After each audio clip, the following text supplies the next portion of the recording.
Okay, this is video journal number 3 on intimate apparel. So starting off, something I noticed that and I found kind of strange was how George even came about into the play. So he was working on the Panama Canal and he had heard of Esther, so he sent her a letter, and later on they obviously end up married, but that all started because he was just heard of her and decided to send her a letter without seeing her, without meeting her, without talking to her, just through the grapevine, even though they were miles apart. And I found this kind of strange and a little interesting because this isn't really something that would happen today. And then for the second question, values that are being represented in the play, there are many, but I'll highlight 2 that I found that stuck out quite a bit. The first is gender roles. So Mrs. Van Buren, in the very beginning of the play, expresses to Esther how concerned she is that her husband might leave her if she can't bear children.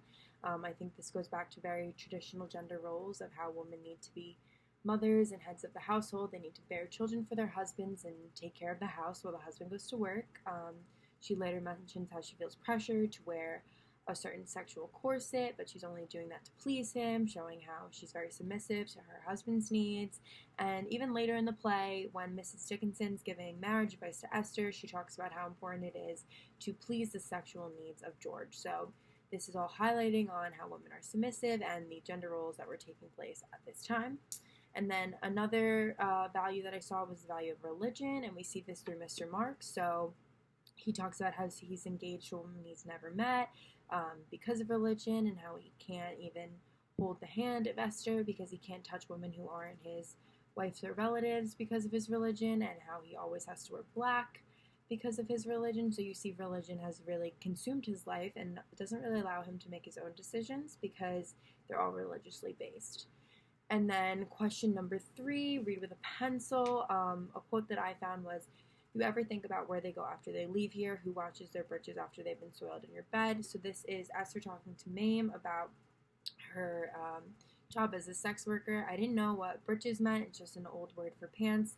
But this quote is kind of talking about how Esther's noticing how there's more to the story than just what Mame does. There's a bit of an emotional impact associated with it.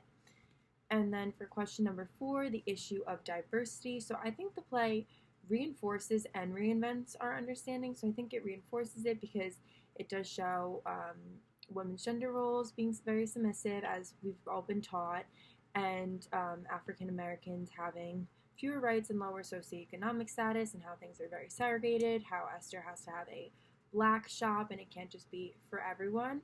But at the same time, I also think it reinvents my views because her relationship with Mrs. Van Buren was honestly very surprising to me, as Mrs. Van Buren's a wealthy white woman and they have this really strong connection and they have really good conversations and they share a lot together.